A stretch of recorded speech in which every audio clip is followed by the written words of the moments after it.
Okay, Union Pacific. Why? Now people in 2024 are like, oh my god, it's gay. Okay, GE, I have a good question for you. But why does it have a square cab? But it's a cube. NSF. How am I gonna see out of this? How?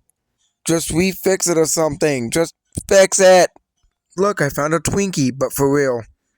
Yellow body, black framing. It's not how I remembered Union Pacific. So people are telling me in the comments when I did first this locomotive 4729, they said I had a really bad backstory, but I really don't see what's wrong, so let's go see. So the EMD BL2 is like an F unit, but on fucking crack.